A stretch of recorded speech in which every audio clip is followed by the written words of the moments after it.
High everyone, welcome back to my channel Shweta Shukul. এবার থেকে পার্লারে গিয়ে তোমাদেরকে আর হেয়ার স্পাও করাতে হবে না, যেটার জন্য কিন্তু আমাদের অনেক সময় নষ্ট হয় প্লাস অনেক টাকাও নষ্ট হয়। আজকে তোমাদের সঙ্গে শেয়ার করতে চলেছি কিভাবে তোমরা বাড়িতে বসে হেয়ার স্পা করতে পারবে। তো চলো ভিডিওটা স্টার্ট করা যাক। প্রথমে আমি একটা বাটির মধ্যে 1 গ্লাস মতো জল নিয়ে নিয়েছি আর তারপরে সেখানে অ্যাড করে দিচ্ছি 3 চামচ চালের গুঁড়ো। এবার এটাকে আমি গ্যাসের মধ্যে লো ফ্লেমে 10 মিনিট ভালো করে ফুটিয়ে নেব। তো আমি ভালো করে 10 মিনিট এটাকে ফুটিয়ে নিয়েছি, তারপরে এটা দেখতে কিছুটা এরকম হয়েছে। এবার আমি এখানে অ্যাড করে দিচ্ছি 1 চামচ টক দই। তোমরা এই প্রসেসটার বদলে এখানে একটা অন্য প্রসেসও ইউজ করতে পারো, সেটা হলো তোমরা ডাইরেক্ট 1 কাপ ভাত নিয়ে নেবে আর তার মধ্যে 1 চামচ টক দই অ্যাড করে তোমরা সেটা গ্রাইন্ডারে ভালো করে ব্লেন্ড করে নেবে। এবার আমি এখানে অ্যাড করে দিচ্ছি 1/2 চামচ মতো অ্যালোভেরা জেল আর 1 চামচ কোকোনাট অয়েল। অ্যালোভেরা জেলের জন্য আমি এখানে ইউজ করেছি ওয়াওয়ের অ্যালোভেরা জেল আর কোকোনাট অয়েলটা ইউজ করেছি প্যারাশুটের কোকোনাট অয়েল। তোমরা চাইলে এখানে ফ্রেশ অ্যালোভেরাও ইউজ করতে পারো, তবে সেটাকেও কিন্তু গ্রাইন্ডারে ভালো করে ব্লেন্ড করে নেবে। এখন এই প্রত্যেকটা জিনিসকে ভালো করে মিশিয়ে নিলেই আমাদের তৈরি হয়ে যাবে হোমমেড হেয়ার স্পা ক্রিম। এই প্যাকটা কিন্তু আমাদের চুলকে সফট, স্মুথ আর শাইনি করে তোলে। উইকলি 2 টাইমস তোমরা এটা ইউজ করে দেখবে, তাহলে ডিফারেন্সটা বুঝতে পারবে। এবার বলে দিই এই প্যাকটা তোমরা কিভাবে ইউজ করবে। দেখো, এখন কিন্তু আমার চুলটা ভীষণ ফ্রিজি হয়ে রয়েছে। এই প্যাকটা ইউজ করার আগে কিন্তু তোমাদের চুলে শ্যাম্পু করে রাখতে হবে। তেল দেওয়া চুলে কিন্তু এই প্যাকটা ইউজ করলে কোনো কাজই হবে না। এরপর ছোট ছোট সেকশন নিয়ে তোমরা চুলের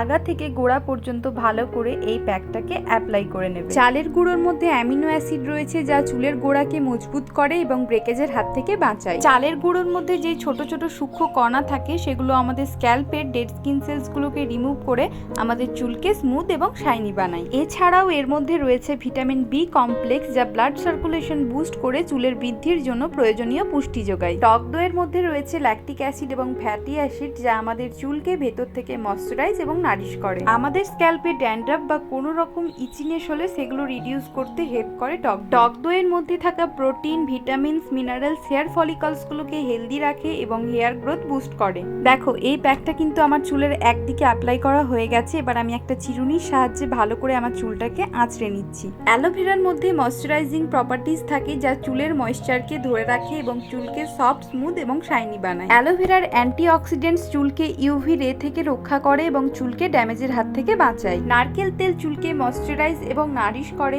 এছাড়াও চুলকে সফট, সিল্কি এবং ম্যানেজেবল বানায়। নারকেল তেলের মধ্যে থাকা ফ্যাটি অ্যাসিড আমাদের স্ক্যাল্পে পুষ্টি যোগায়, যার ফলে কিন্তু আমাদের হেয়ার গ্রোথ হয়। এখন দেখো, আমার কিন্তু পুরো চুলে এই প্যাকটা ভালো করে অ্যাপ্লাই করা হয়ে গেছে। আমি কিন্তু চুলটা বাঁধবো না, এরকম ভাবে খুলেই রেখে দেবো। 1 ঘন্টা পরে আমি এটাকে শ্যাম্পু করে ধুয়ে ফেলবো। তো দেখো, এখন কিন্তু আমি আমার চুলে শ্যাম্পু করে নিয়েছি আর শ্যাম্পু করার পরে আমার চুলটা কতটা সফট, সিল্কি আর শাইনি হয়ে গেছে। আর আমি চুল আঁচড়ানোর জন্য কিন্তু সবসময় এই নিম কাঠের চিরুনি ইউজ করি। এটার কিন্তু অনেক বেনিফিটস রয়েছে, যেমন আমাদের হেয়ার এবং স্ক্যাল্পকে হেলদি রাখে, ব্লাড সার্কুলেশন বুস্ট করে, যার ফলে কিন্তু হেয়ার গ্রোথ হয়, হেয়ার ফল কন্ট্রোল করে, ড্যান্ড্রাফ বা কোনো রকম অ্যালার্জি হতে দেয় না, এছাড়াও চুলকে ব্রেকেজের হাত থেকে বাঁচায়। তো এই ছিল আমার আজকের ভিডিও। কিরকম ভিডিওটা তোমাদের লাগলো সেটা আমাকে অবশ্যই তোমরা কমেন্টে জানিও।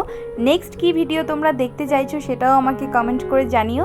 আর প্লিজ এরকম হেল্পফুল ভিডিও দেখার জন্য কিন্তু আমার চ্যানেলটা অবশ্যই সাবস্ক্রাইব করো। ওকে, সবাই খুব সুস্থ থেকো, ভালো থেকো। দেখা হচ্ছে নেক্সট কোনো ভিডিওতে। ততক্ষণের জন্য টাটা।